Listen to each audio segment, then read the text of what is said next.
All right, I'm here today with Dr. Bracy Hill. He's a senior lecturer at Baylor in history, and I first came across him on the Meat Eater podcast with Steve Rinella. He was talking about Christianity and hunting. Is hunting a sin? Is hunting compatible with conservationism?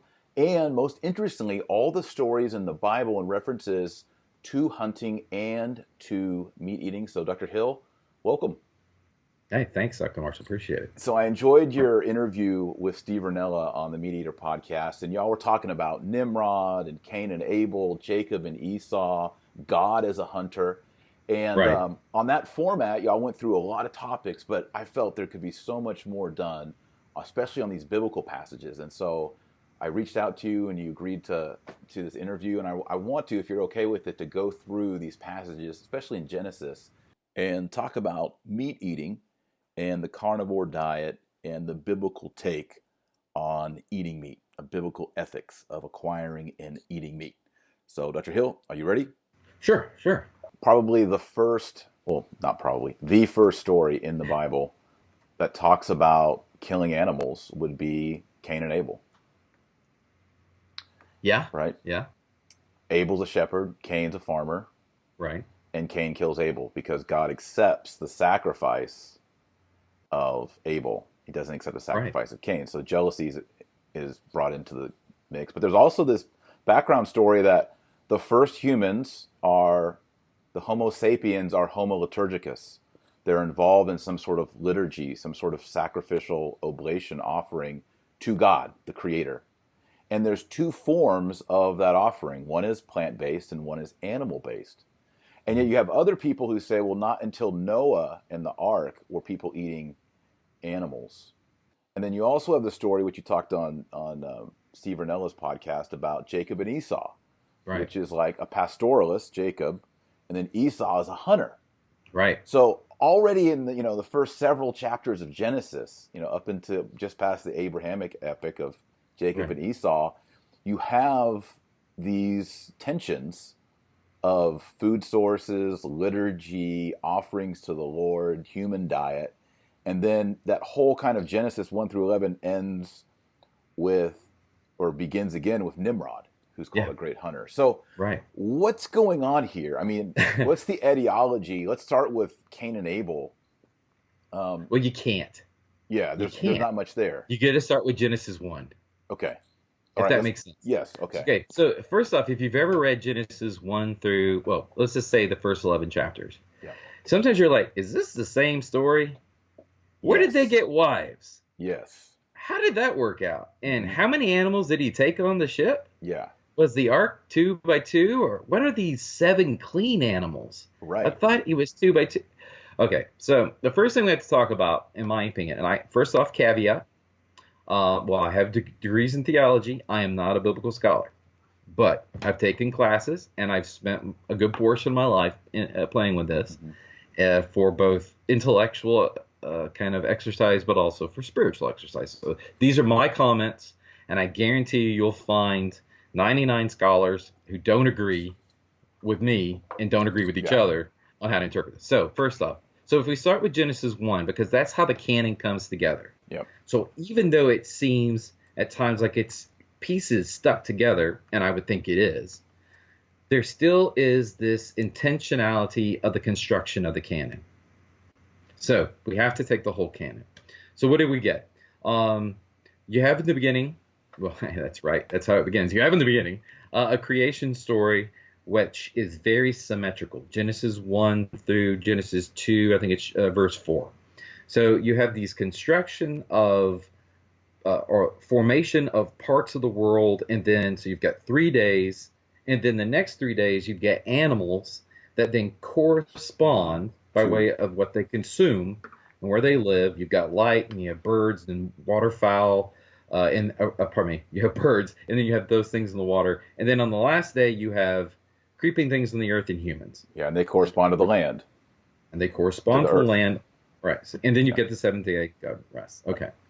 So what you get there is humans and animals at the same time. Right. Clearly, it's all good. And of course, in Genesis 1, you have the creation of humans, and there's no differentiation between the the creation, if you will, of male and female. He created them both male and female. In Genesis 2, you have another story. Now, I mean, you can try and work together and blend them, or you can simply say this is another origin story that gets at the heart of the matter. So if you listen to the Ranella podcast, I'm sure some people kind of went crazy when I said, hey, look, this is a myth.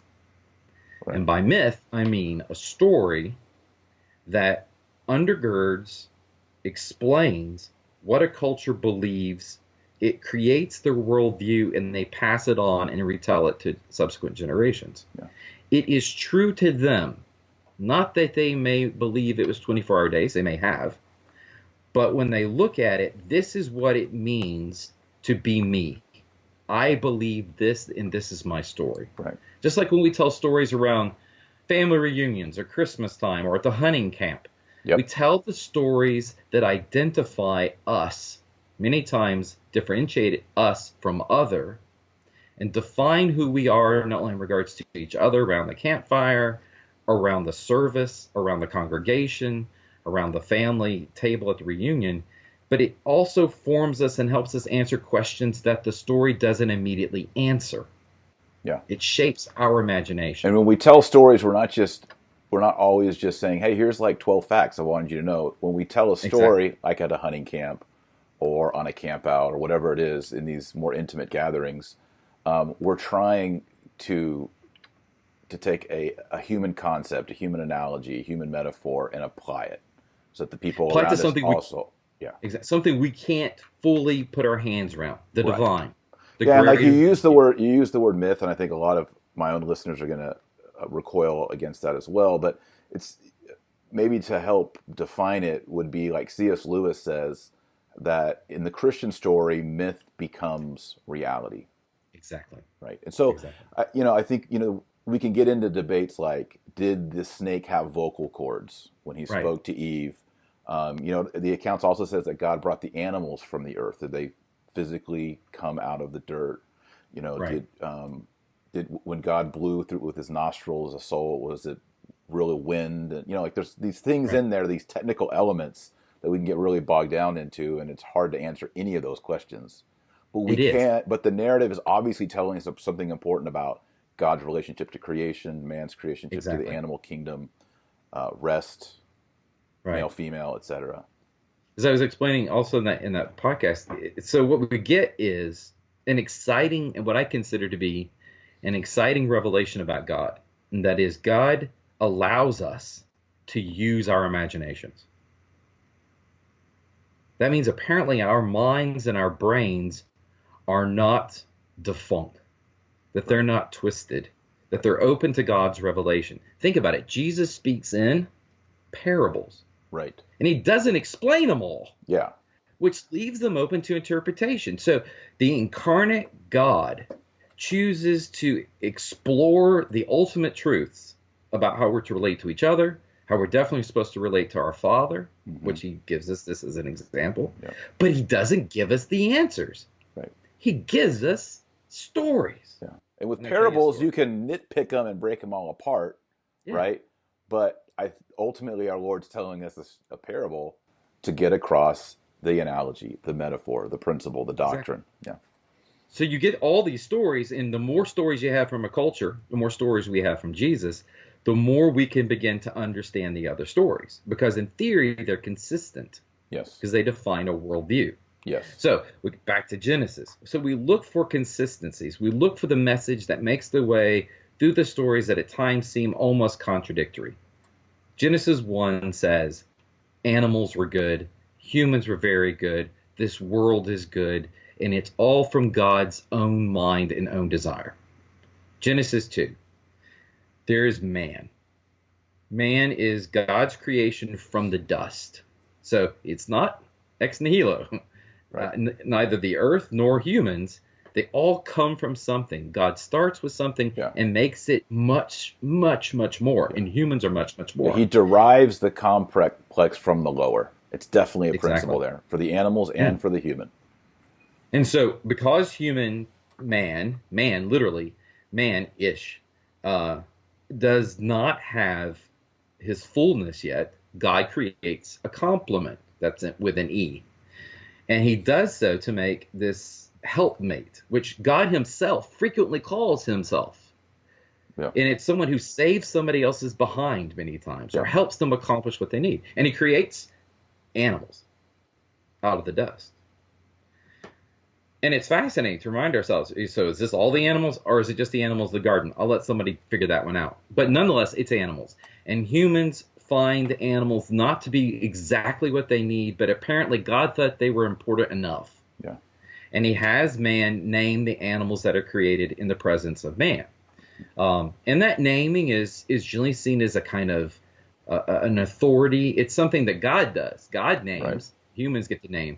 But it doesn't necessarily say, and have dominion. That's Genesis 1. Right. It's just name. Yeah. It's interesting, too, here to think about what is said and what is not said. God does not say, and now let's name the vegetables. No. So animals get a special place in this created world. Man gets to name them. Vegetables, man eventually does name them, but it's not part of this divine act. Or this divine... Well, there are two vegetables, not really, but you get it. Yeah, there are two trees. The trees, yeah. And God names them. Yeah. Interestingly enough. Mm-hmm. So God names them, and one is good, and one is the other. Both are good. Right. You're just not supposed to partake of one of them. Yeah. The tree of the knowledge of good and evil. So anyhow, God makes, of course, woman from man, and again, we see this, if you want to, complexity that comes then from a good creation, and then they're placed in the garden. What seems to be, of course, a idyllic environment. What do? That's a good question. Do they till the earth? Are they just gatherers? It's not real clear to me. Although when we see the curse at the end, that the earth will no longer bring forth the things that are desirable. It'll bring forth things that are desirable and thorns and thistles, and you won't get 100% yield, essentially. Yep. So maybe they were tilling. Yeah. They were caring for it. So they're tossed out of the garden because of their decision making. There is a snake in there. If you want to roll the snake, you can. Yeah. Does he have vocal cords? Right. But yeah, in the Christian tradition, it's the devil.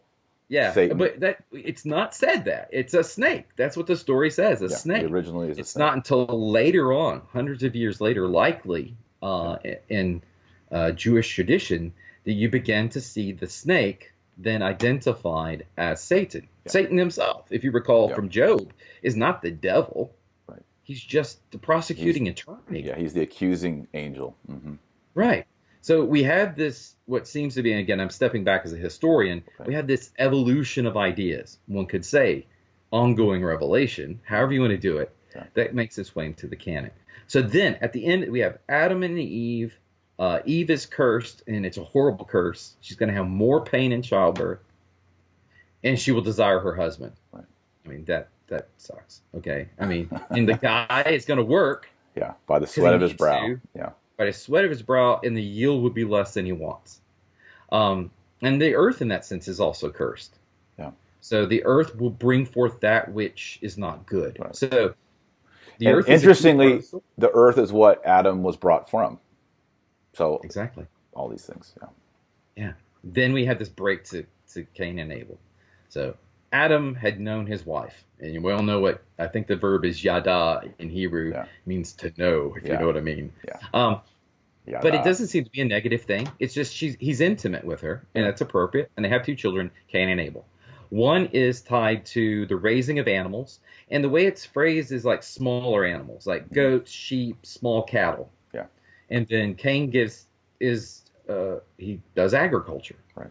So you have whether nomadic or not, you have a animal-based culture, and you have a domesticated agricultural culture, which is going to be sedentary. Yep. That are represented in these two characters. And God chooses, he doesn't accept Cain's. Yeah. It's not a zero-sum game. It's just he rejects Cain's and accepts Abel's. And why? No one knows, in my opinion. Yeah. Any argument is going to be open to serious Right, because we could say God prefers blood atonement, which we know later in Genesis. We know it especially in Leviticus. But also when you read Leviticus, there are grain offerings, cereal offerings. Right. So in the Wine. Levitical in wine, and so in the Levitical priesthood, you have an agricultural oblation and a meat blood oblation.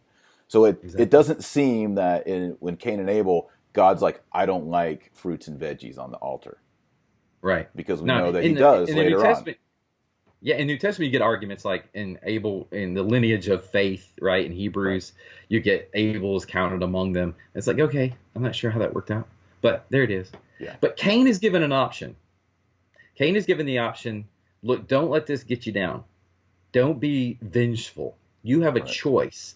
Don't yield to the sin that is waiting, basically, to ambush you. Yeah. So it's fascinating. So And he now gets that the they have the mark, and he knowledge, gets the mark. well, he has the knowledge of good and evil first. He has a Yes. choice whether or not to do something, and what he does is shed blood. Yeah. He kills his brother in the field. And what's interesting is God says, basically, you're done for. You're cursed. And Cain says, no, but I've got an argument. And God listens to the argument and in some ways lets him live. He lets him live. He gets the mark of protection. Because the irony is, Cain says, anyone who basically who knows about me will kill me. Yeah. The irony here is the farmer who kills becomes the hunted.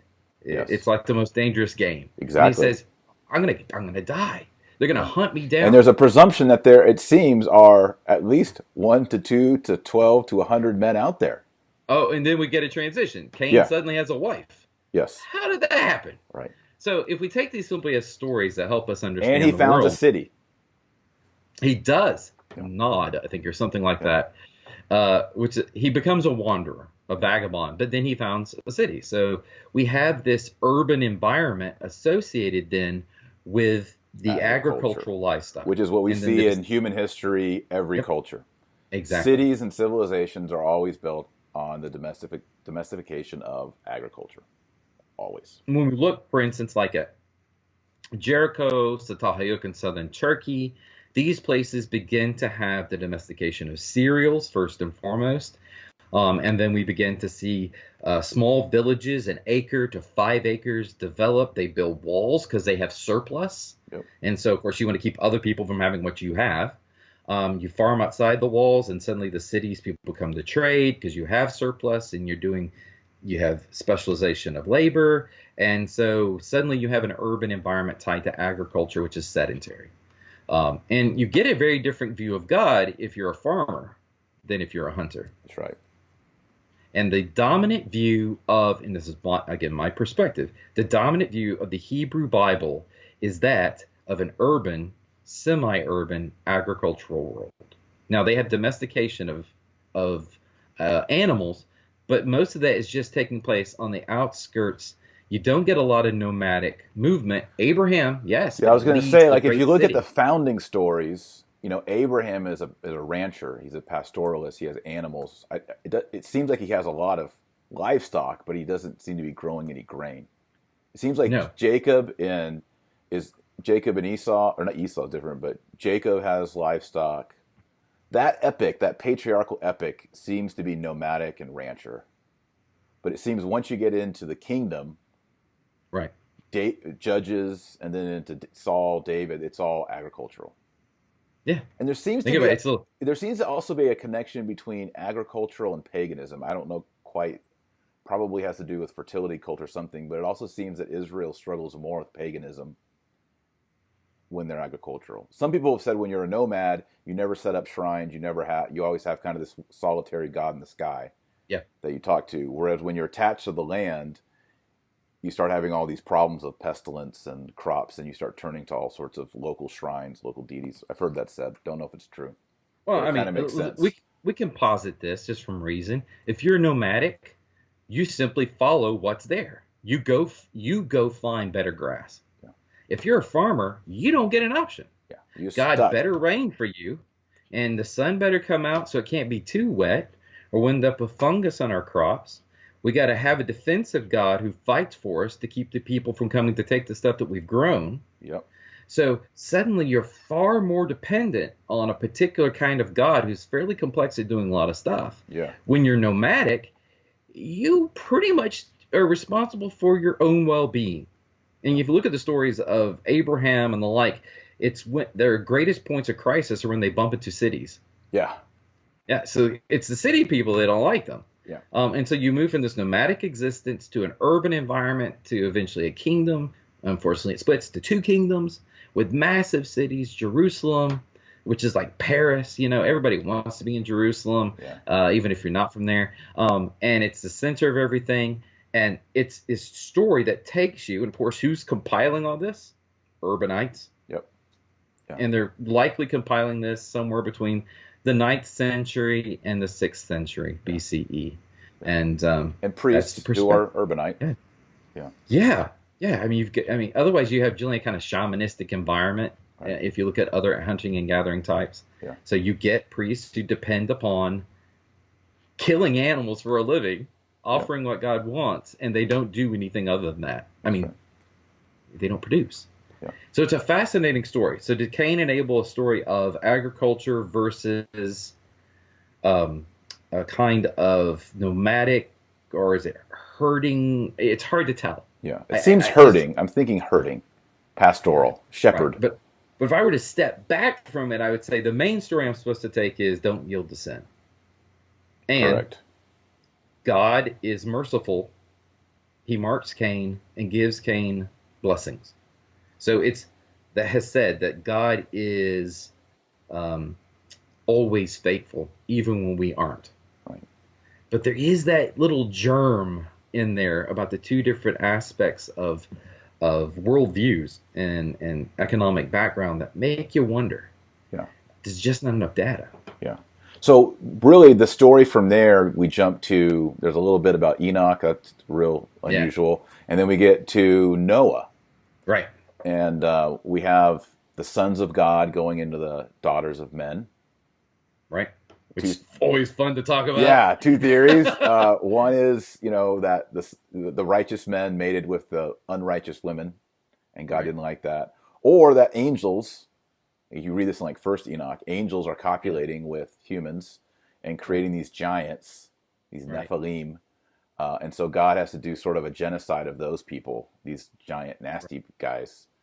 And that's what the flood is for. But either way, just like in Adam's story, we have the preservation and this special relationship of animals to the human. Right. Where Adam names the animals. Here, Noah also is getting really personal with these animals. Right. And it seems that in the story that we have this close connection because it's salvific. God is saving humankind. Yep. But along with it, he's saving animal kind. It's like a conservationist tale. So it's another covenant, right? So you get the first covenant in some ways, which is creation. Yep. And then you get another one, which is, there's lots of little covenants in there, but this big, you can see sometimes they'll call it Noahic covenant, Noanic, or something along those lines. The covenant with Noah, and it's a fascinating and inclusive covenant. So one of the questions invariably that gets asked is, were people eating animals prior to this? Okay, so if we read the story as if it were unified, so little stories, but together, that there's this, we're supposed to assume that there's there's something that ties us all together. You don't get an explicit reference to humans that I've come across eating animals. Now, there is a character, descendant of Cain, if I remember correctly, whose name is Jabal, who is the ancestor of cattle raisers, and the like. You think, well, why is he in there? Yeah, he's the cowboy. What are they eating in these cities? He's the cowboy, Yeah, so my logic is, they're eating animals. Yeah. But it's not said. Those who particularly argue... why is Abel raising livestock? Just to get the wool? It seems that, especially if he's, the idea of a sacrifice is you kill the sacrifice, you offer it to God, and then you eat it. Right. Like the Passover lamb. You kill it, you offer it to God, then you eat it. So it seems that if Abel was offering a liturgical sacrifice to God, he would then consume part of the flesh to ratify the covenantal relationship. That's how we look back on it. Right. And that's how I think that's how a Jew would read it. If you're doing sacrifices, you're going to eat the flesh. So you've got you've got another giving of if you remember, of course, after the eating of the tree of the knowledge of good and evil, and the recognition of being naked, Yeah. we have God step in and provide. First off, you've got fig leaves going on, which are big leaves. I got a fig tree outside my window. Yep. They're big Yep. leaves. But God provides skins. Yeah. So presumably an animal died, Yes. unless God creates just skins out of the dust. An Right. animal dies for the sake, or yeah, for the sake of humanity. Yeah, it seems that God is acting as a priest. Some sort of sacrifice was made, and then Adam and Eve are covered with these animal skins as breeches. So It says, some yeah, kind of so there's shorts. some short, yeah. I don't think they'll ever come back in style quite. But leather yeah, shorts. Yeah, those shorts. yeah, Lord, that's the 80s. yeah, But yeah, so you've got the loss of life there. You have the presumed loss of life with the story of the animal provided by Abel. Unless he just simply brought this little lamb, which was the best, and just sat it out there while it quietly called for its mother. It seems as though there's a yeah, sacrifice. So we've had loss of life. It just doesn't say that has become a part of human diet. yeah, But what we know, of course, from archaeology and anthropology, when you have these urban environments, they're domesticating animals. We already have domesticated animals. They're not just keeping them for ritualistic sacrifice, right, for cultic practice. right, So logic says they're eating. yeah, But then we have this destruction of the population. There's lots of ancient Near Eastern myths of around the area that give parallels. But the story of Noah is always just a little bit different. It's not quite like the Atrahasis story. It's not like the flood story, which is embedded in the Gilgamesh epic. It's got its own agendas. And one of those is the covenant at the end. So God saves humans, but he doesn't just save humans and recreate animals. He right, saves animals which were good in the first place yeah, and brings them along. And then once the flood has receded, God makes a promise. God makes a covenant. And it's not something like, here's a deal, you do this, I'll do this, and we're good. God says unilaterally, this is the way it is. yeah, All right, here we go. Here's the earth. And the language then is, because it is unilateral, it's very much a blessing then on humanity, but a blessing on animals. I will not destroy the world and you ever again by flood. It's not going to happen. yeah. He does then go on and say, and don't kill each other. There's the crime and a penalty. Yep. And then he says Death. to This the is animal, really the death penalty is established here. yeah, if you want to run that way, I think you can Yeah, make an argument. yeah, But because then he also makes animals responsible for their own crimes, which is interesting. But he gives humans permission to eat animals. And I almost should read this, but I feel like I should be whipping out the Bible, yeah, which I have one. yeah, But nonetheless, you get this permission to do it. And what's fascinating then is that, of course, the earth, which has been flooded, the animals whose lives have at least some of their species have been destroyed, and then humans, part of their species have been destroyed, are all given a promise. And that promise is not to A, B, and C. It's all integrated, yeah, which is not unlike many of the eschatological prophecies that we see, for instance, in Isaiah yes, and Ezekiel, where all of the earth, yeah. animals, It's a creation humans, covenant. it is. Yeah, and It some is. people even said that subsequent covenant, for example, the Noahic covenant, is really just a reiteration of the original Adamic covenant, the Adam covenant, right? Yeah, But but it's explicit. I mean, it says to a degree that animals are responsible for their actions. yep, In theory, and of course, there's Levitical law that you'd say, where does that fit into it? Aren't they doing what they're supposed to be doing? And that is being predatory. And the answer seems to be yes. There's no real argument in the yeah. rest of the Bible. Like if a bull gores a person, the bull gets stoned. Yeah. Yeah, Is that a question about the crime and a will of the animal, or is that an issue I of, don't, I don't I know. don't know, but That's the there best is example. Yeah. capital punishment for animals in Levitical law. And if your bull has gored someone before or been a problem, then not only does the bull get gored, you get, pardon me, get stoned, Yeah, you get stoned. you're responsible as well. And then also in Responsible. another element of animal culpability, if we want to call it that, is in Jonah when Nineveh repents, the animals also fast and They repent. do. So you get a fascinating Yeah, kind of uh,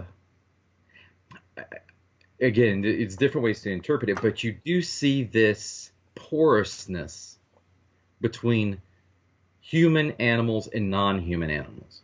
Right. There's a relationship. It's not A over B. Mm-hmm. They both are interconnected in God's creation and ongoing goodwill towards this world which he created. So the focus is, now this is where I begin to develop, so working at the theology of hunting is, so how then do we view this act, which is itself a blood sport? It's violent. Yeah. And the question comes up then, is the animal equal to humanity? Is the animal to be used? Is the animal, if it is to be used properly in a particular sense? What integrity, what value should be placed upon the animal? Is it simply utility? It provides food for me, it provides clothing. Or is it something more than that? It's a good thing. It never lost its goodness. It never lost the fact that it came from God's imagination, God's own desire, God's own will to somehow complement the rest of creation. It wasn't just simply made for us. It was also made for the grasses and the grains. The birds eat certain things. The land animals eat certain things. There's this complementary character to all of creation. And they eat each other. And they eat each other. Yeah. I mean, again, grass is alive. Yeah. Trees are alive. There is life that I can't make. I can take a seed and do something with it, but I can't make that. Yeah. It seems to have this divine origin.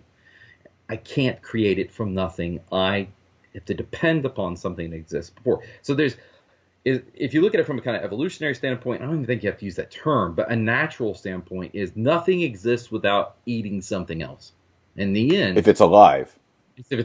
Yeah, life needs to consume life. Yeah, and when we stop consuming life, we get eaten. We die. Yeah, then things eat us. Bacteria, buzzards, whatever it is. Beetles, eventually worms. I mean, there's a fascinating story. If you've read the Gilgamesh epic, Gilgamesh's buddy Enkidu, who they've gone on adventures, etc., dies of illness for the hubris against Ishtar. And for that, then, when Enkidu dies, Gilgamesh sees death in someone who sees his equal, and it's when the worm crawls out of Enkidu's nose that he's been still for a while, but that corruption of being consumed by something else that rocks Gilgamesh's world. He has this existential crisis, and he has to go on a quest to try and find immortality, which he doesn't. Right. We get consumed. And there's a focus we have on that. I mean, even you read the Venerable Bede, right? You know the person was a saint because their body turned out to be, when they dug them up, oh wow, it didn't seem to be consumed. Right. We don't corrupted, we don't want to be consumed. We really don't. Which is why we have burial. We're trying to. We either want to prevent it or just not see it. Yeah. Yeah. Yeah. Which is pretty much what modern society has done. Yeah. And I think what takes some of the theology that takes hunting seriously and trying to find a kind of virtue quality to it says that one of the things that's beneficial about hunting, if it's done properly, is that it recognizes in the act of taking another life, hopefully in an ethical fashion, humanely, and that is in regards to not causing as much pain as possible, and to be consumed, not just simply for the act of killing, that one recognizes one's own mortality in a way that is impossible to recognize any other way, that there's a tragedy that takes place, and out of that tragedy, we are transformed for the better. Right. We participate in a system that is as old as time, and in doing so, we become more human. And in that moment, we also recognize the limitations of our power, and we recognize then our need. Where you don't get that if you don't see death. If you simply sweep your dead off to die in hospitals, it's sanitized, they get shipped off to morgues, they get shipped off then to the funeral home, they look like nothing happened to them, and then we put them in a steel casket, which is guaranteed not to rot. Yeah. We encase them in concrete, and there goes Uncle Bob. Yeah. We're not in the presence of death, which is not pleasant. And we do the same thing with our own food. Yeah. Chicken comes in a plastic wrapper. You know, Yep. our beef comes pre-cut. You know, even our vegetables, all this food comes to us cold out of a supermarket. And, you know, you talk to people, even if they're not vegans or vegetarians or animal rights activists, like, ooh, I could never kill a chicken, or I could never, but you eat hamburger every day. Like death, Exactly. that you are consuming death. But what we've done is, just like human death, we've removed the idea of animal death. Absolutely. And so we do not fully, I think this is one reason why people have a problem with hunting, is they have been so removed their entire life. They have never seen the butchering of an animal. Yeah. Ever. The only thing they ever see is a YouTube video of someone hunting a deer. And most of those, by And the it's way, are being deleted. Yeah, right. So No, in all seriousness. I know. So we Um, can't have the whole idea of bloodshed, animal bloodshed, death. Humans are aware of it. We're scared of it. We want to remove ourselves from it. When we do that, we remove ourselves from nature. We become unnatural. I think we become jaded and confused. I think one of the great benefits of hunting is actually being part of that circle of life, and in the most humane way you can, taking an animal where he or she lives, in her favorite place on earth, quickly, fastly, and knowing that that's a healthy animal, and that you processed it and brought it to table for yourself, for your family. That's awesome. And people I know who just got into hunting and they experience it, that it's a very emotional thing. It is. There's a fascinating movement, and I don't know where it's going. I think it's falling away. But there was, in my experience, in the 90s and the early 2000s, a movement toward bow hunting. Yes. And many men and women were doing it because they were looking for a greater challenge than using firearms. And there was an intimacy with it.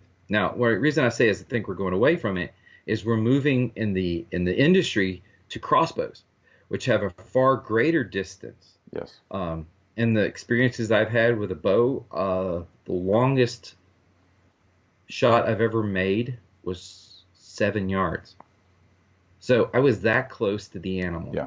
Now, the animal didn't die in my presence on every occasion. It went off. But there was an intimacy in that moment. But I've also had to go and put an animal down with my hands, with a knife. And I will tell you from, again, I'm not everyone else, but there is something magnificent in that moment and unbelievably sad, thus the argument for tragedy, that I will tell you, as I do, and this is, I'm proud of it, I'll tell you, but at the same time, I do it intentionally as a result of those moments. I process my own meat. We built a home, which is very simple, but with a huge island, just so I could put 2 animals on it. I can process it. My wife can be grinding at the end and packaging, and that we take responsibility for. I don't waste the meat that I killed. The animals, particularly that I killed so closely, whose lives I took, and I saw their death. I literally felt their death occasions. Yes. There's a value that comes with it in that moment, also of the immediacy of my own end. Yes.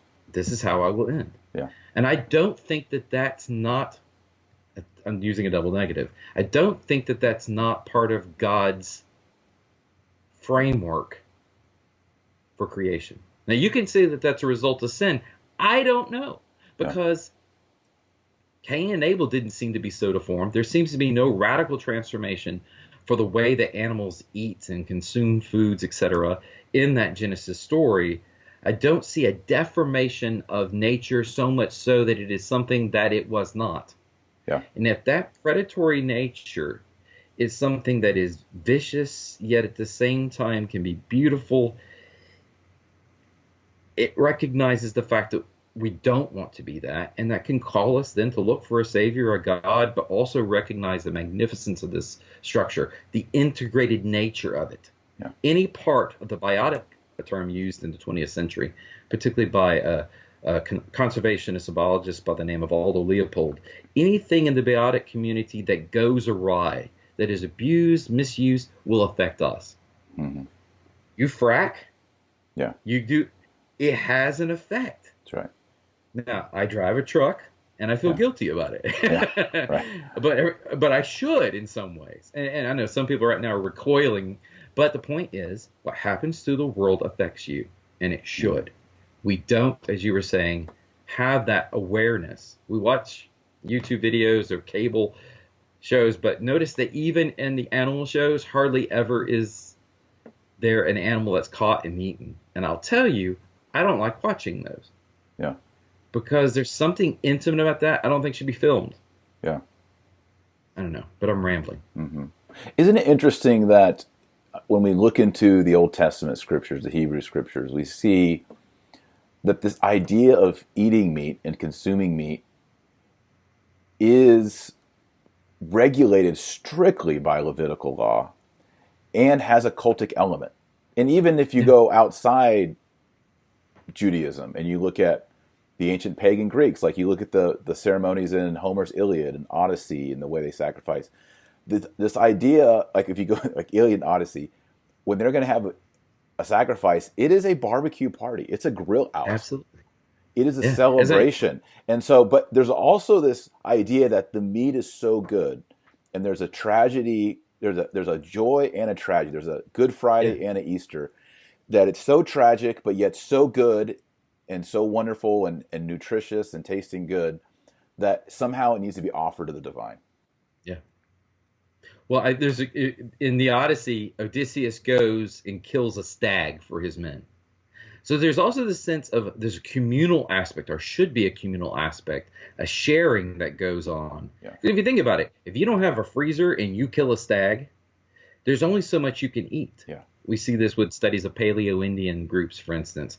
There's a natural sharing that goes on with the killing of an animal, or should. Yeah. What we generally buy are these little pieces in the store. Right. But if you kill an animal and you don't have a freezer or refrigerator, which is the truth up until, 80 years ago, then that animal needs to be consumed immediately, and or you salt it, dry it in portions, etc. But you're not going to do all that labor yourself. You're probably going to have help even doing that labor, and you're going to share that. There's a sharing that comes with it that, again, brings this communal aspect and a value to the life of the animal. Now, by the way, in the Aeneid, of course, Virgil has Aeneas not kill one, but I think he kills 7 stags, carries them all on his shoulders, and brings them down to his guys. So, but again, he shares that which he has. Yes. And we look, I mean, think about Christianity. Where's the place that we identify as the cultural center, the us, not, if you will, others? We tie ourselves together. It's in a blood sacrifice. Yeah. For some, it's just grape juice. For others, for it's wine. But it's more than that, right? If you want to go train substantiation. The night before he dies, he takes bread and wine. This is my body. There's this eating. And what's interesting about this is, it's flesh and blood, but it's presented as bread and wine. So it's plant veggie based, but its essence, its substance is human blood sacrifice. But they had just partaken of the Paschal lamb. Right. Well, some church fathers debate whether there was a lamb or not. Jesus himself being there, being the lamb. Some say there was a lamb. So I don't know. We don't know. It doesn't say. All I'm saying is he's a Jew. Yeah. I'm saying there's probably a lamb present. Yeah. Somebody was eating a lamb. Right. It makes sense to me that you just had blood. It would have had to be cooked. You have to follow Levitical law. Right. But you just had meat. Yeah. You just had it. You just recognized, if you were paying attention, something died. Yeah. And then he gives this. Right. Yeah, because it says after they supped. Promise. Yeah, after they ate. So he gives this promise of blood and not just blood, but of a new possibility. Forgiveness for your sins. Yeah. Now, in the title of your book is the word Nimrod. Yes. So we end Genesis 1 through 11. We just camped out there a lot because there was a lot there. No, it's perfect. We talked all about meat and eating meat and killing and humans' relation to death. As soon as Genesis 1:11 is over, we meet Nimrod ever so briefly. Tell us who Nimrod is and give us the quote. Yeah, the character of Nimrod shows up Genesis 10, and it's very beginning. He's tucked in there, and there's this fascinating line. It's variously transcribed that basically says there was this Nimrod, and he was a mighty hunter before the Lord. I think is how the King James does it. Mm-hmm. He was a hero of the chase, and he was that by either in the sight of Yahweh or by Yahweh's grace, depending upon your interpretation. Wow. So much so that he Wow. was known as a hero, like Nimrod, if you will. This is what a mighty hunter is. So, in other words, this character Nimrod was declared to be such a great hunter that I would just simply say, I'm trying to think of a good analogy that's not politically motivated. Man, you're like a regular Davy Crockett, Yeah. or Daniel Boone. And that means that you're a great hunter, or maybe you're a great adventurer. So it becomes legendary, so much so that the name becomes the catchphrase for he's like GOAT, greatest of all time. Exactly. It's like you're the Michael Jordan. He's the Exactly. He's the hunter. He's the hunter. But he was a hunter in, depending on how you interpret it, in the sight of Yahweh, or by the power and the grace of Yahweh. Yeah. It's a complicated he's in the line. presence of God. In the presence of God. So God sees it and he's recognized. And some even put agency with the divine, empowering to be this. Now, Nimrod's interesting because then it says that he begins to build cities, and it gives him credit for all the major cities there, including one's kind of questionable, but where it is, but in that Mesopotamian region. So he's the great city builder. Now, if you're a hunter, in most cases, you're not near a city. You're in a liminal space on an edge. So you have a character who's a great hunter who has to go out. In Gilgamesh's story, the guy who encounters Enkidu, who's been created out of dust to challenge Gilgamesh, but been made out of dust by the gods, and who's running with the animals and gazelles, the person who encounters him is the hunter, the trapper, because he's setting all the animals free from his traps. So they have to set a trap for Enkidu. Enkidu is trapped by a woman in sexuality. He's civilized, taught to drink beer, eat bread, and wear clothes, and he goes to town. And Enkidu's transformed, and he's no longer, the gazelles run from him. Well, the same thing is true. If you, it's just it's seemingly two opposites that exist: a great hunter and a great city builder, all in this one person. Well, the fascinating thing about Nimrod is there's not that much, but there's just this hint of who was this guy. So throughout the Jewish tradition, the Hebrew tradition, you have expositions on who this Nimrod was.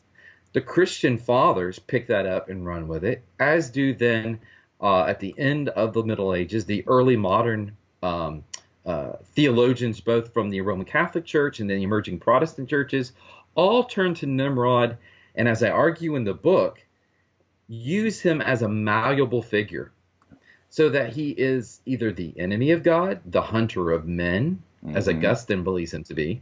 So Augustine says the hunting is the hunting of men. Exactly. Yeah. He's the empire builder. He's the dictator. Yeah. Exactly. During the early modern period, as we move into the period of approaching the Enlightenment, he's seen as a tyrant. So someone who despises the rights of men. And so we see him utilized by people to be whatever they want him to be. So much so, I was watching a television show the other day, and someone called someone a Nimrod. And today, in 20th and 21st century parlance, it's a bad word. Oh. They said Nimrod. It was, who said Nimrod? You're saying they said you're a Nimrod. Yeah, you're a Nimrod. I've never heard that before. Really? Oh, yes. I've heard nincompoop, but I never heard Nimrod. You see it make a transformation. It's already there. But even in English literature, by the 1800s, which is fascinating because it had become a bad word. It meant either a tyrant, a despot, an agent of the devil who enslaves us as a tyrant. Right. So throw off that Nimrod. So it's spiritualized. Or it's literally a tyrant of the past who then becomes a type for one of the future. But you begin to see it as an example of who you want to be, a Nimrod, a great hunter. So when we begin to see the rise of sport hunting culture in England in particular, in Britain, in the late 1700s, early 1800s, we see people picking up the term of Nimrod and saying, I'm a Nimrod, I'm a mighty hunter. Right. So it takes on this positive approach. Even you have people using it as a synonym, not a synonym. What's the word I'm looking for? The name they're writing under, their pen name. Yeah, fancy word. Yeah, okay. Okay. Yeah. Their pen name, using the name Nimrod. in sporting journals, which began to show up in the 19th century. Mm. But at the same time, Nimrod was used many times in the negative sense as someone who becomes a tyrant of the earth. Right. Again, that the sport hunter rapes and pillages the earth, taking animals. So Nimrod transforms its way through history to become, for brief time periods, examples of what it means to be a great hunter. But almost always the hunter then is utilized to express a negative behavior, something to be avoided. So this Nimrod character is really interesting. So I put him in the title of the book because he demands interpretation. Because Nimrod's character, as he's been described, is not just a hunter, someone who has a relationship to nature, but someone who has a relationship to other humans. So what is our understanding of God? How do we understand creation, our plan that he's tried to express to us through revelation, through the teachings of the church, etc.? How then do we understand our relationship to each other? How do we understand right relationship even in community, urban versus, if you will, kind of suburban or disappearing rural? And how do we see then the world, the natural world around us, animal as well as, if you will, just earth and conservation? So, I've kind of been wondering about this, that Noah seems to, although he slays animals in sacrifice, he seems to be a rescuer of animals. Is there an intention that Nimrod is not a rescuer of animals? Maybe not. I'm not sure. Yeah, I don't know. I mean, there's so little about Nimrod that's there. Right.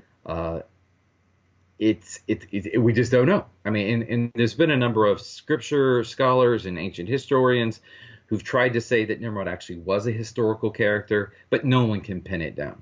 There's just this vagueness, yet his exemplary behavior in the sight of Yahweh. If it had just said, and he was a mighty hunter, no one would make a big deal about it. Yeah. But in the sight of Yahweh, or by the power of Yahweh, some see then in the sight of Yahweh as he was defiant of Yahweh. He hunted in defiance of it. The Right. Hebrew scriptures are so vague that it opens itself up then. Sure.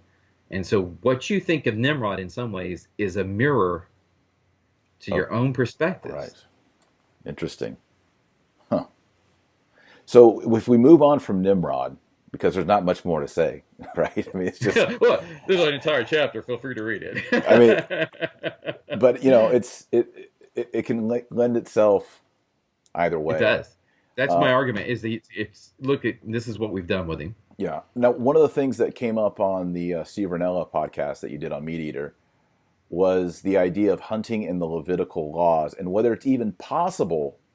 Was it possible for someone in the Old Testament who wanted to follow the letter of the law to actually sport hunt under God's Levitical customs and law? Right. Because there's all these restrictions on how an animal is to be killed. Now, modern Judaism adds a whole bunch to it. I'm not talking about that. I'm not talking about the rabbis and all that. I'm talking about the actual text in the Pentateuch. Is it possible? So again, I'm mostly historian. So I turned in this kind of exploration to a friend of mine, a professor. His name's Kenneth Bass, and he's a scripture scholar, to explore this topic. And so there's a chapter in the book where he does just that. What his conclusions were quite fascinating. So he explored in particular in the Hebrew Bible what was the role of the hunter. What he discovered was, and he approaches it with a kind of audience reception theory, and that is, how would the audience have received this when they encountered it? That is, this section in the Hebrew Bible. Not in some ways trying to argue what authorial intent was, because that's almost impossible. Sure. But you assume, as an author, that your reader will get what you're talking about. So, otherwise, you wouldn't do it. Exactly, as you wouldn't do it. So that's as much as you're going to assume on authorial intent. But looking at what the audience's reception would be, so a kind of reader's approach to it. What he concluded is that hunters, despite the rare reference of Esau, Nimrod, now other people kill animals. David kills animals. Samson. You get Samson who killed, but they're not hunting per se. It's more of a defense, or they're defending something like, for instance, herds. I wouldn't put it as predator hunting. The predator comes to the herds, and they're defending the domesticated animals. Right. So those who go out after the animals. What he finds in the Hebrew Bible is there's hunters all over the place. Now, in most cases, they're depicted in a negative fashion, but that's too easy a way of saying it. What he finds is that hunters are depicted, or hunting is depicted throughout the Hebrew Bible, but that the writers particularly play at the tragedy of the hunting, the pathos of the hunting.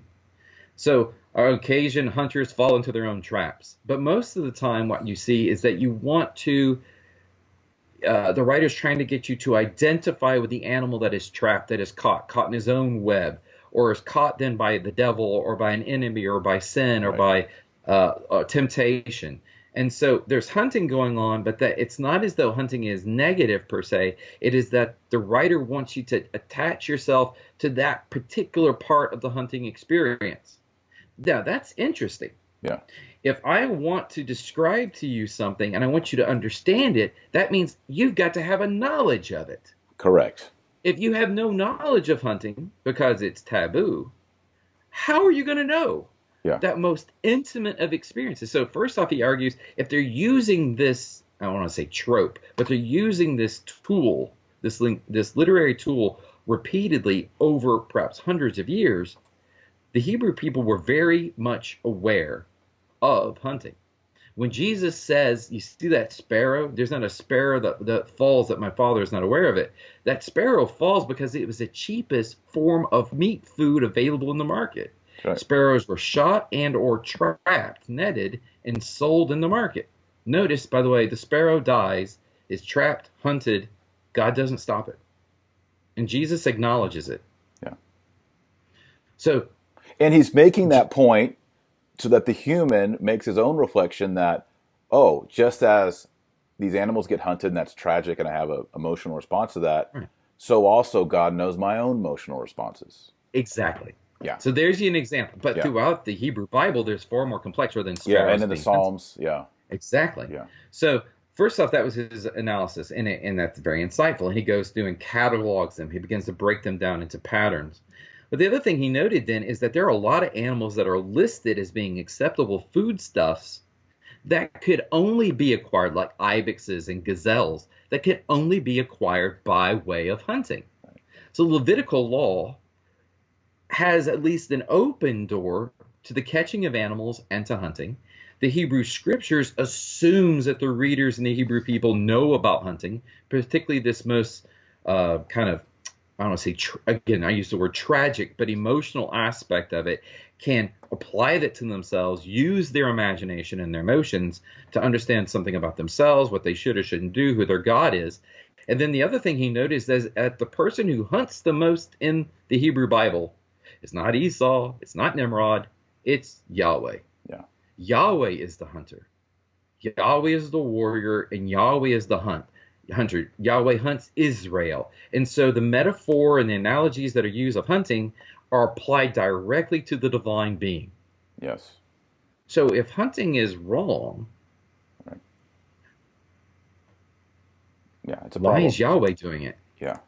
Who is supposedly our model, yeah, and our Savior and our God. Right. So it's a fascinating study. And so I've never seen anyone come across that. And I think it's actually relatively groundbreaking. Yeah. It's because I think the tendency for all of us is, okay, we have an issue or a pet issue. I'm going to go to the concordance, or I'm going to go to the Bible search, and I'm going to find out how many times the word occurs.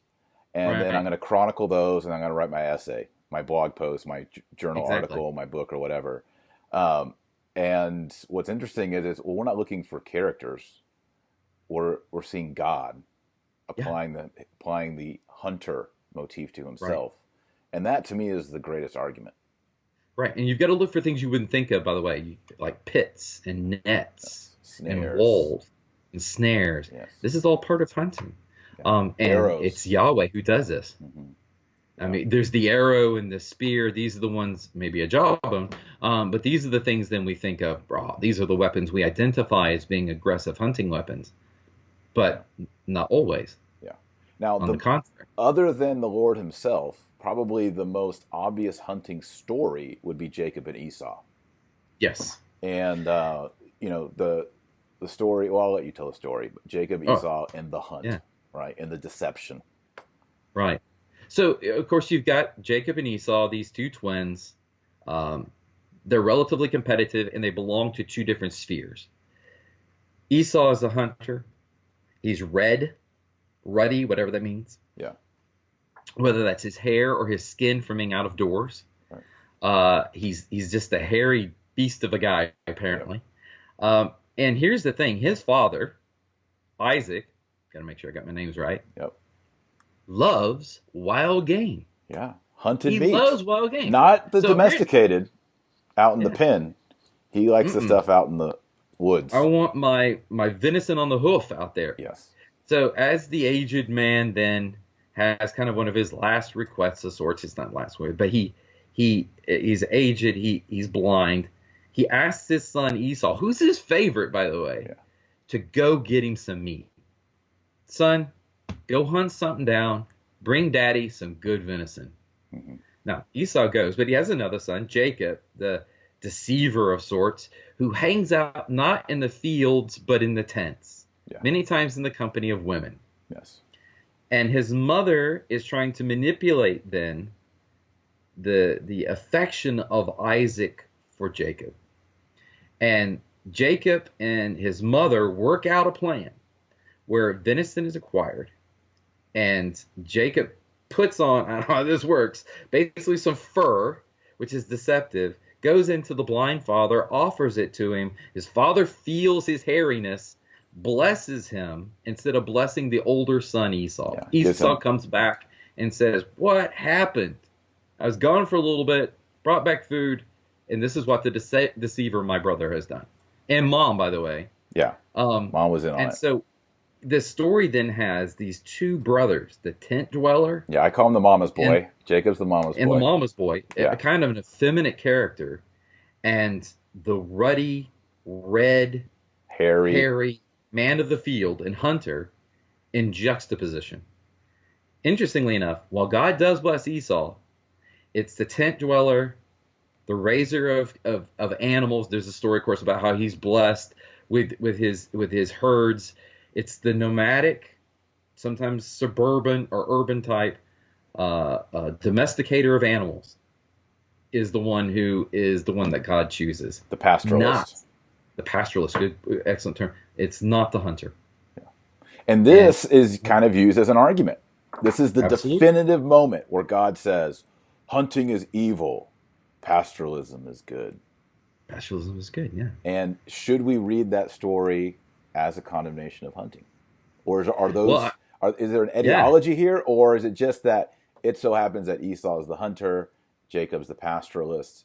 And then also, I think as men, we ask ourselves, well, is it also saying that being a mama's boy and like manipulating your dad with your mom is also like the righteous? Like, is that what we want to teach our sons? Like, hey, hang out with mom a lot and trick me to get stuff that you want. Yeah. I don't know about that either. It's tricky. I mean, and he's also, if I remember correctly, a polygamist, which never really works out well in the Hebrew Bible. No. It's hard to make Jacob a hero. He's an anti-hero in some ways. Yeah. Yet he's a hero. He's the hero of the faith, the founder. Yeah, I know you've got Abraham, but he's the founder of the children of Israel. So it's hard not to take the story at times as a condemnation of hunting. But then if it's a condemnation of hunting and of a past way of life, is this simply a myth that explains a transition then from the hunting and gathering way of life to the more sedentary, so instead of the mobile the hunting and gathering lifestyle, which makes and fends for itself, to this sedentary pastoralist, to agriculturalist? Perhaps it is. Maybe it does answer that question in that way. This is, of course, the people who are writing the story. It's difficult. Again, how many people name their kids Esau? Yeah, nobody. Yeah, I know a lot of Jacobs. A lot of Jacobs, no Esau's. Yeah. And I've been reflecting on this, and I'm thinking to myself, it does seem to be the way of nature, the way of God's providential care, that we move into an agricultural and pastoral society because, the way of the hunter or the pot hunter, the one who's going for Right. food, is Right. difficult. I mean, Yes. and you think about how it's very difficult to sustain. You can look at like the Native Americans and the Sioux and these tribes that when the buffalo disappear, Yes. it's apocalyptic Right. because that's what they have. And so it's and Right. also like depending on how much how many animals can you kill to feed 100,000 people? Right. How much hunting do you have to do to feed 100,000 people? It's not sustainable. So for us to have a culture and a society and all of our kids get 3 meals a day and get enough protein and fat and the things that we need for everyone to survive, you have to transition from the Yep. wild game to the pastoralist, cultivated, domesticated food sources for the prosperity of all. And We have yet, the Neil. there is the fringe of us, like you and Yeah. me, who still have that itch in them to go out and get the food that Isaac wants. Right. And is that bad? It's intriguing. Yeah, I don't know. I mean, so there's a couple of questions that historically we know that we see population explosions take place. Mm-hmm. The Neolithic agricultural revolution is not only accompanied by the rise of towns and villages, but huge population. Yes. And then when you see that type of transitions or new innovations in agriculture, we see then huge population booms. So we support them by way of by way of agriculture. If we lived in a hunting and gathering society, population would be very small. No. So it's when we shift and we move then that we have those things. So there is the question of what must we do to continue the population? And it radically changes the culture and the expectations of relationships as people populate the earth and live in increasingly urban environments.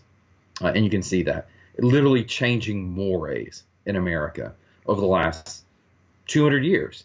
Yes. As we move from a mostly rural to now a dramatically more urban environment. And populations are there. They make the votes, they make the choices for decision making when it comes to policy, when it comes to laws, etc. Yeah. So we're experiencing that ourselves. And so the question then is, there's multiple questions.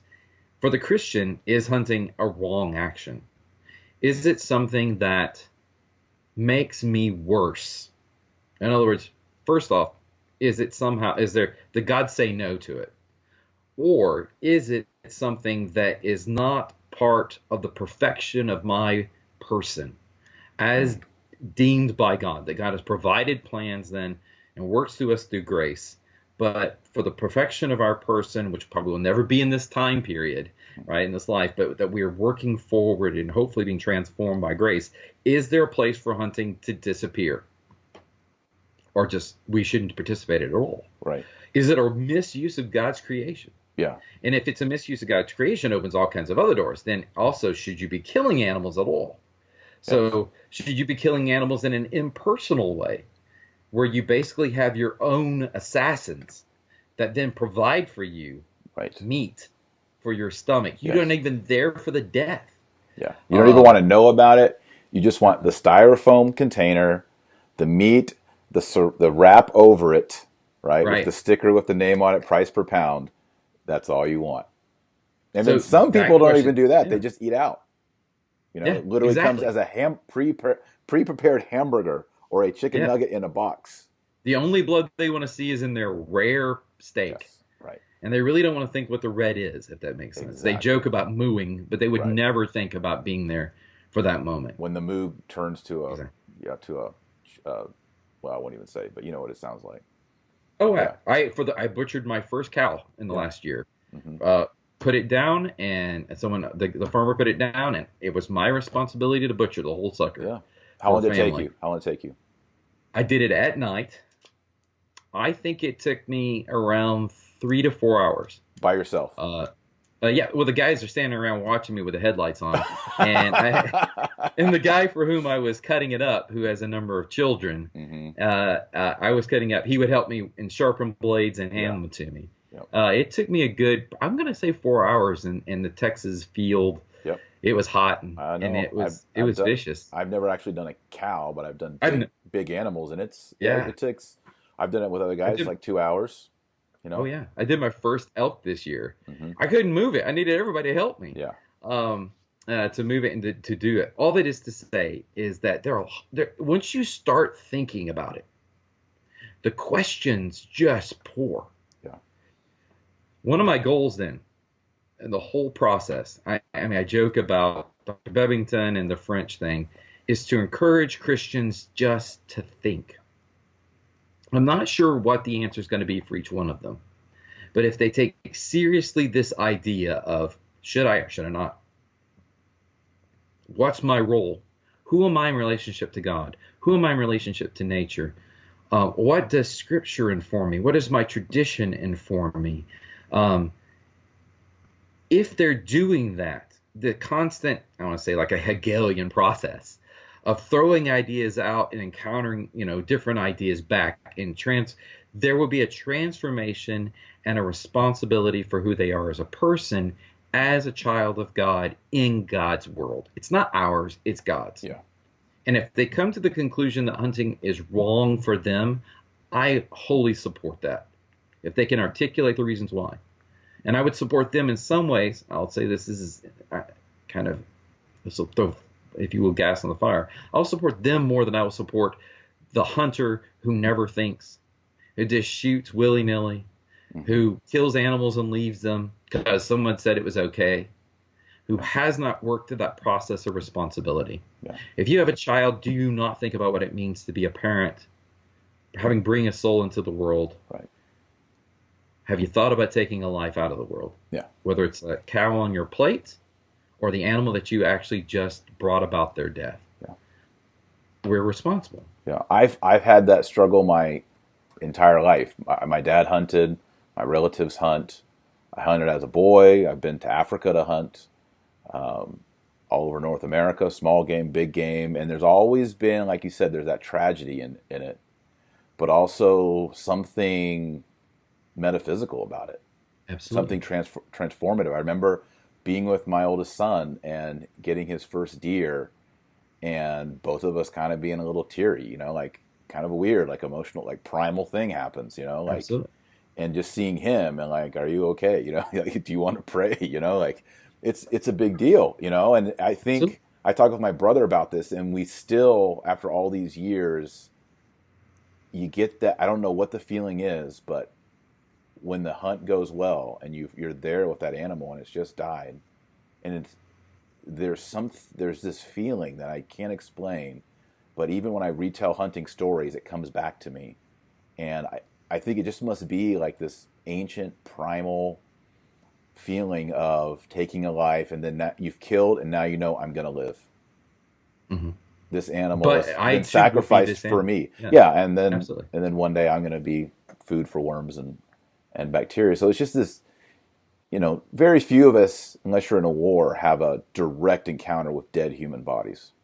Right. Pretty rare, unless you're a policeman or something. But to be in the presence of the dead human body, and then to prepare it and then to eat it is there's something, I don't want to say supernatural because it's too strong, but there's something preternatural to it. And I think as a Christian, I could agree with someone who says I can't hunt. I find it repulsive, or I find it unethical. But I think when it comes to like extreme animal rights activism, like PETA or something like that, as Christians, I mean, we have Acts 10, where there's a vision where Peter sees all these animals, clean and unclean, kosher and unkosher. Right. God says to kill them and eat them. Right. There's a command. I mean, we can debate on Genesis 6 and pre-flood and all that, but it's very clear, a commandment in Acts 10: take, kill, eat, right, slaughter, eat. Unclean, and you have to remember where Peter is. He's in a tanner's home. Right. Good point. Yeah. So there's two different things. One, first off, that's an outcast, someone who's physically removed from town. Yes. Because the fluids associated with tanning and the chemicals and all that supposedly made them just reek, like it got into their skin. Mm-hmm. So the tanner was ostracized, or at least marginalized dramatically. It was even some claims apparently that Hebrew tanners even had their own synagogue, their own congregation, because they just stunk so bad. So Peter's at a tanner's home. he's in the presence of death. Now remember, those animals are being transformed into writing instruments, to vellum, to parchment. Yeah, In which, by the way, the word of God would be written. Yeah, the Pentateuch would be written on, leather. Yeah, on vellum, right? So on an animal skin. The same thing that covers us in the Genesis account and covers our sins is the thing on which then the promise is written. Yes. Wow, I think there's something there. Even the phylacteries, even the phylacteries that held their Bible verses are leather. Absolutely. So shoes, everything. That's what's going on, perhaps downstairs. That's the odor that Peter is in the presence of, and right, the sheep descends, and there's all the animals, and he's told kill and eat. Now, does he? He doesn't. But then he gets the point, right? Of course, Cornelius' servant shows up, and he realizes this God-fearing Gentile essentially is welcome, as well as we have then apparently what seems to be a negation of the dietary laws and restrictions. Even in Mark chapter 7, there's a reference where Jesus makes a statement, and Mark edits it and goes, and this is where he said basically everything can be on the menu, right? That there's no unclean foods. Yeah. It's kind of after the fact, but it's a realization that the early church came to, and you have this vision of Peter that seems to endorse then the ending of the Levitical laws. Acts chapter 15, they're like, well, then what's on the menu, what's not? Circumcision, no circumcision. They come to the conclusion, don't even have to do circumcision. That's right. Don't eat animals in their blood, right? So there's certain things, and don't mess around sexually. Yeah. So they're taking the covenant and opening it and opening it. Apparently, animals that would be hunted not only would have been acceptable, apparently, if you pay close attention, but many of those animals, they're all. And isn't it interesting how, we're kind of coming full circle here. We talked about in Genesis 1 and 2 about how animals are related to man, humankind. God names them, so there's a special relationship there. Cain and Abel, Noah saving not all the vegetables, but the animals. And then here in Acts 10, the signal that all humans can be cleansed by the blood of Jesus, all humans can be saved, is another analogy, all animals are clean. Right. So it's kind of like there's kosher animals and wild animals, there's kosher Jews and wild Gentiles, and now we're saying that the animal kingdom and all of its variety is included for your diet, which means all human races are included in redemption. Without restriction. That inclusive nature. Yeah, so this idea, the animals and their cleanliness actually brings about the universalness of Christianity. It's Catholicism, again, if you will. Yeah, it takes Peter's imagination to have to interpret this. So again, we're talking about the power of the human mind that God is willing to embrace. He interprets it as all can be baptized, including Cornelius and the Romans. And his household, right? Yeah, so he takes a vision about animals and food, and he he recognizes the doctrine, baptism, faith is for all. I mean, again, whatever your perspective is, there's so much about the connection between animals and humans. Yeah. In our salvation, our personality, who we should be as children of God and as followers of Christ. Again, in Revelation, which is the yay, we win story, yes. Jesus is, yes, triumphant, but he's also the sacrificed bloody lamb. Yeah. So there's a lot going on. Animal death and humans, animal life and human death, how these all play together, we've lost it, I think. Yeah. It's a nasty and violent world in which the gospel came into being. Mm-hmm. And that good news from the beginning, that there was going to be a redemption, that there was hope, and that God was faithful, has always been a story of humanity intertwined with nature, with animals, with the world, with the soil. And that integrated view of the world is something, I think it's just, I don't know how you do it, how you bring Christians into contact with that.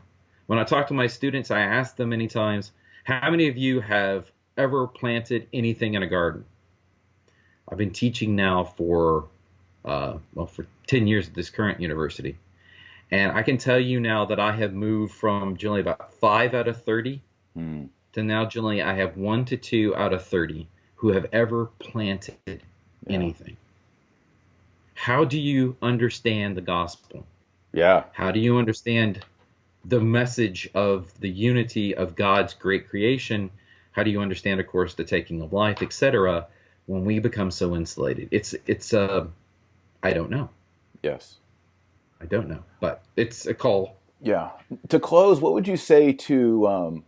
I think it was you, or maybe it was Steve Ranella that said that most hunters in the United States tend to be conservative and tend to identify as Christian.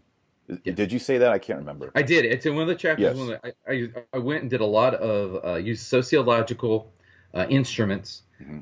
so interview stuff that they did, and used the data, and it wasn't used to determine about hunting, but began to use and show a movement over about 20 years in America in particular. And what we see, of course, is a dramatic decline in hunters in America. Yes. The number has just dropped off.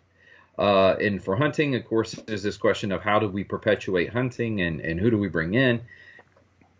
And that's a struggle in and of itself. So we see that number drop. But what's fascinating that I discovered is that the number of hunters who remain are more religious as a group than they were decades ago.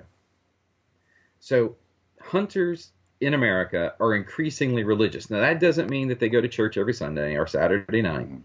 What it does mean is that they profess a belief in the divine and they identify as being religious. Now, the majority of them are from from Christian denominations, and there are a few on the outside that just kind of swing in different ways. But nonetheless, we're increasingly religious as the remnant. Right. And by religious we mean Christian, predominantly. Predominantly Yeah. Christian. So if they identify as Christian, and that's who most hunters are nowadays, they identify with the Christian tradition. I think the message of, so who are you then as a Christian hunter, is more applicable in some ways than it's ever been, except maybe the medieval period. Right. So the question's there. Why are you doing it? Yes. You explain yourself. Is it okay? Yeah. And how then, if you think it is okay, how then should you do it? What would Jesus do? Right. Right. Kind of. The point, yeah. How should I do this? And I think that persistent question then can create a conversation about the ethics of hunting, but particularly in the context of faith. Yeah. I've noticed a trend online, social media, because, for several years, even till recently, all these, trophy hunters in Africa, they get posted on social media. Millions of people would downvote, block it, take down the videos, And so we've seen maybe in the last 2 years with Steve Ranella, Cameron Haynes, even Joe Rogan, who's, really popular, he's hunting now, that in order to defend hunting, it's gone to, this is meat acquisition. Yes. Do you think that is the right approach for a Christian? Is to, because I myself have focused more on that now. I'm like, okay, well, how much meat would it yield? Like if I look at a price of a hunt or the effort of a hunt, how much meat does it yield? Is the meat good? Right. So is that a factor? Should we Christians, when we talk about hunting, say, well, hey, we're getting antibiotic-free, hormone-free meat, grass-fed meat. It's economic. It feeds our children. Is that the apologetics that we engage in? And then what do we say about trophies? Like, if you go into my library, I have all kinds of majestic mounts of animals that I've killed, and I think that's great. I mean, it reminds me of these epic adventures and the food that I ate and the hunt that I had. And, people come in there and I tell them stories all about it, and I think it's fine. I have zero moral conscience problem with it at all. So I think those are like the two things that hunters today are struggling with, especially on social media. And I'm kind of curious whether Christians should follow that mainstream apologetic. Mm-hmm. All right, it's a great question. Great questions. Let me give you a couple of answers. I mean, first off, you can look I don't know if you can actually see behind me or not, but I mean, there's like skulls, Yeah. there's antlers, Yeah. there's What are teeth, those there's a skulls right there? bob. What are those skulls over How's your that? left ear? Over your left ear, what are those skulls? Uh, these are coyotes, and Coyotes? then I think some raccoons and Yeah. bobcats. Okay. Um, there's, I think, a part of a pig up there. Yep. There's turkey feathers, and there's Mm-hmm. a bobcat up there, and some various antlers. These Yep. just in my study, and there's, I think, a Yep. coyote in the corner. So that's a great question. So one of the things we see though is increasingly as hunters drop in number, the people who are left behind are those who are wealthy, who can Yes. afford to go out of the city to go to places where there's game that is being managed, whether behind high fences, which are becoming quite a thing, or just in regions where there's fowl or there's fur available. So one of the arguments that I have made is that what we're seeing is a return to the Middle Ages, and that is where only the wealthy, maybe not the landed nobility, Yeah. but the equivalent of the capitalistic nobility, have the opportunity to do this. Yes. They're not maybe doing it as a way of introducing their young men to martial skills, but something else is going on. So that's one trend. And that's capitalism and Christianity at Yeah, play. because in the medieval era, all the deer belonged to the king. And That's if you right. killed one, That's I right. think at some points there was capital punishment Absolutely. for taking the king, Absolutely. for hunting the king's deer. Poaching Yeah. was, you die for it. Yeah. So that's one thing to play with when Right. you think about trophy hunting or just hunting in general. Texas is a perfect example of that. I've hunted in many states. I've hunted up north. I was a student at Notre Dame, and so I stayed on as a school teacher in South Bend, Indiana. And I hunted on farmers' places who just wanted me to kill deer to keep down the predation on corn and soybeans. And many times, if I also trapped on the side, trapped raccoons, etc., it made them happy.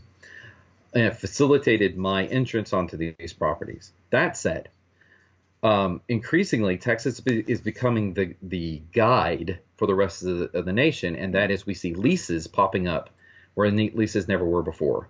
So there's limited hunting territory. Many times it's mixed with cattle ranching, Yes. and or sometimes with agricultural regions, and you pay increasingly a premium for access to this land. And of course, if there actually happens to be game that is trophy, categorized as trophy, you're going to pay more. Or you can go behind a high fence where essentially animals are raised, to be honest, like domesticated animals, and the Right. states are fighting this. Missouri Supreme Court just had a ruling on this one. Texas is still fighting with this, and our Texas Parks and Wildlife Department is fighting with these high fence on it, because the issue is if it's not a game animal, it's all right. You can't call it a game animal. You can't regulate it within my fences. Then it's a domesticated animal, and the USDA should have control of it. Interesting. So it's a huge issue. Where does Christianity play into this as we talk about trophy hunting and access to hunting? And there's a whole movement, a foodie movement as well, Yes. that is taking seriously the consumption of life, and therefore is taking seriously the idea of hunting, as many of them take then responsibility for the food on the plate. And the Christians are stuck in the middle here. Yeah. Where do we fit? There's a quote, I think, from a Catholic priest, by the way. Let's see. Here we go. This is from Father Ted Vitale. He's the chair of the Department of Philosophy at St. Louis University. And Ted is a veteran. He's been in this debate about the ethics of hunting, but particularly from a Christian perspective now for decades. And I'm not going to say he's at the end of his career, but I think he's approaching, as we were discussing him being a part of the project since 2007, actually. He was one of the first ones to come on.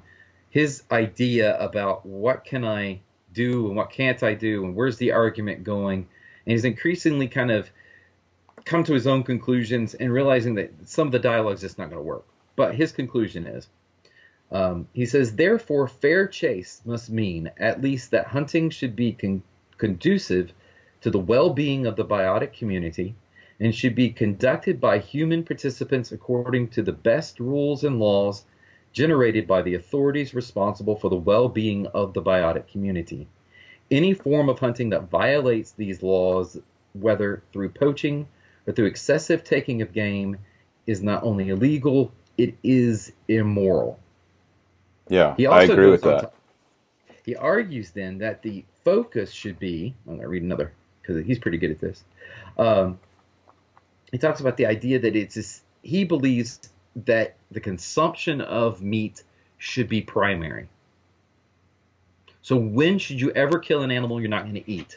Well, his argument is when it's for the good of the biotic community. Right. So you have a big ranch, a big farm of grain, and you have wild hogs. In theory, it's for the good of the biotic community. The truth is, of course, all that corn's probably going to go into somebody's feeders who are going to feed hogs somewhere else. But the point is, if you look at the poundage of corn that is consumed by hunters in Texas, I think it's more than the corn that is actually produced by Texas farmers. Wow. Don't hold me to that one. I haven't got the numbers on that yet, but I've seen the numbers close to it. Yes, so one of the arguments is that 70% of a feral hog herd could be eliminated, and that's what it would take to keep a feral hog herd at the same population. Now the question is, and Ted would argue, I believe, that if you killed that hog, you're responsible for eating it.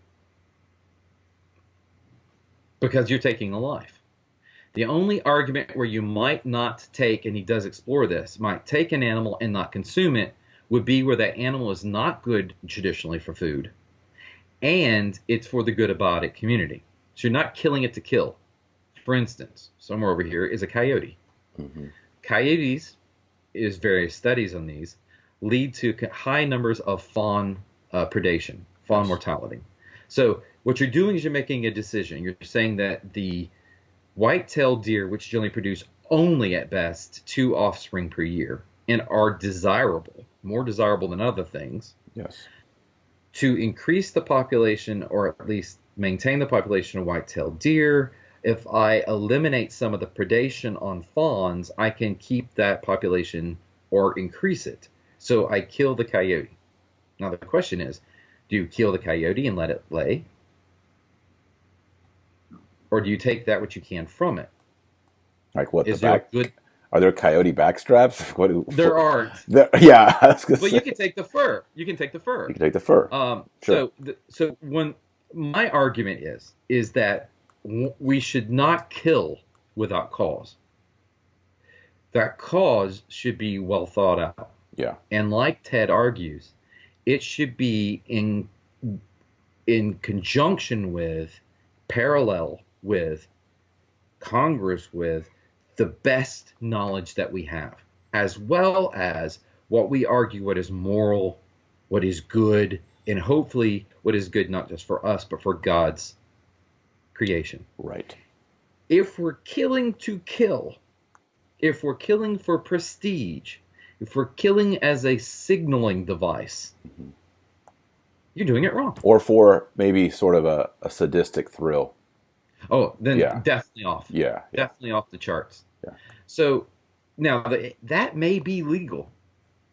You can go to a high fence mm-hmm. Texas ranch, and shoot 160, 170, 180 point buck, something bigger than that, and pay $15,000. Mm-hmm. You may or may not eat it. I guarantee most people that are paying that much money are not processing that meat. Somebody's handling that. They're going to tip. Oh, I bet they're not processing. I bet you somebody's guts it, quarters it, processes it, and or somebody put it in a freezer, their Yeti cooler, haul it then to a processor. They never touch it. They never get blood. Yeah. And that processor pays it. They get it back in nice little rolls and plastic. Yep. But can we fault that? Is that bad? Can they? I'm questioning. I agree that they did it. They didn't put it in the grinder and grind it. But they took an animal and they ate it. They just kind of did it in a more yuppie way. Right. I would say if they're consuming it, okay. Yeah. I would say. I mean, if they cut the cape and the antlers and left it in the field, that'd be pretty bad. Oh, I'd say it'd be wrong. That's actually bad. But so if people may ask why I have these things up here, and if I could take the thing and show you, I've got a little. Yeah. You can see a little bit of a base of a deer mountain up here. Yeah. I think, and I argue just in this kind of a footnote in the book, that keeping trophies, and trophies need not be defined trophies by someone else. They're a trophy to you. Right.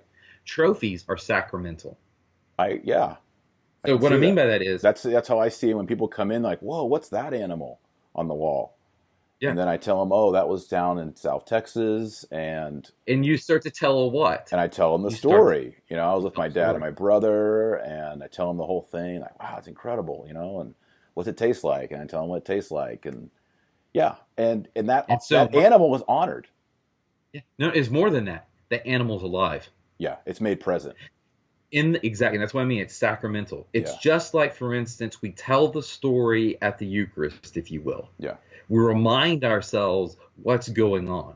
And in that moment of reception, and the retelling of the story on the night that Christ, you go through the whole thing, yeah, that is made immediate to you, and you are transformed. You're changed. yeah, The retelling of it reminds you who you belong to, that is God, who you belong with, that is your fellow Christians, and then what you're supposed to be doing. For me, the trophy can be, it is not always, can be sacramental in that. And that is just as Christ is alive for us in that moment, transforming us in the Eucharistic power. Just like the waters of baptism can be, again, you don't have to be sacramental in your theology, but still are transforming and remind us who we are. yeah, So that trophy can remind us who we are, what it is, and it lives again if it's treated respectfully and not as an other, as a thing, as an object. yeah, I think that's powerful yeah. and should be done. And you should share your meat. I think the Yes. game dinners that Christians do Mm-hmm. can be a spectacular and sacramental event Yeah. because they're not wasting. Nope. They're sharing what's given to them. They tell the stories. The animal lives Yeah. again.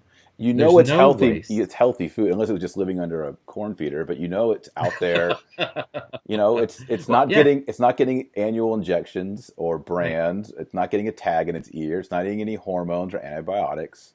It's a right, wild animal. It is how it's supposed to be and how it's supposed to taste. That's beautiful. right. Yeah. Exactly. And I think that celebration of life, particularly if Christians do it together, Yeah. whether it's around a family table. I love to cook for my classes. I teach hunting classes. Hmm. And part of the ritual is I have them come over, and most of them have never hunted. Yeah. And I cook them things they've never tasted before. Yeah. And I tell them the stories if they want to hear them, and I try to, just a little bit. Yeah. Or drone on. They have to listen to me all the other time. But they participating, I'm sharing, and I feel the most complete, not when I'm cooking my own steak, but when I'm cooking for someone else. I'm sharing that meat. Now, don't get me wrong. Still want my freezer to be packed for me Yeah. so that I have food throughout the year. But that sharing is, I think, something that is natural and part of God's plan. Again, but they didn't have freezers. Right. And it's something that can be a tool. Some see it as for evangelization. Hmm. But I can see that as Sure. another way to understand not just who Christ is for you, but who and what we can become together. Yeah. A reminding of identification. And Yeah. stories and trophies. Trophies are part of it. Right. And it's not just simply, look what I got. Yeah. I Yeah. mean, I still have the antlers of the first deer I killed, an anemic little Missouri Yeah. buck. Yep. But the story is what makes that very anemic Yeah. 7-point buck valuable. Yeah. And it's kind of like, would you ever put a mounted trophy on your wall that wasn't yours, that you got at a garage sale? I don't think I would. I don't know See the if you do that. story. I don't know the Yeah. story. It's I've just, seen them. Yeah, yeah, in the stores. I'm not interested in that. I just Right. like have, the 7-foot rattlesnake that almost killed me, and my first mule deer, and all these things that have these great stories, and the meat's gone. Well, the meat's in me. Meat's in my kids. Right. But I think there's something wholesome and good about it, and I think we've spent a lot of time going through the scriptures and seeing this kind of remarkable relationship between humankind and animal kind, and from the very first page of Genesis all the way into Acts, Peter, Revelation, it's all there. So, Dr. Hill, thanks. This was great. This is It's really been a pleasure. wonderful. Now, I'm Thank you sure very after much. watching all this, people are going to want to read your book. So, Yeah. again, the title is God, Nimrod, and the World, Exploring Christian Perspective on Sport Hunting. and available on Amazon. I'm sure we'll put a link to it in the show notes for this podcast. Anything else you want to share? Anything else? No, it's fantastic experience. Thank you. Well, thanks for being on, and maybe we could do it again sometime. Whenever. All right. God bless. Thanks. All right. Thank you very much.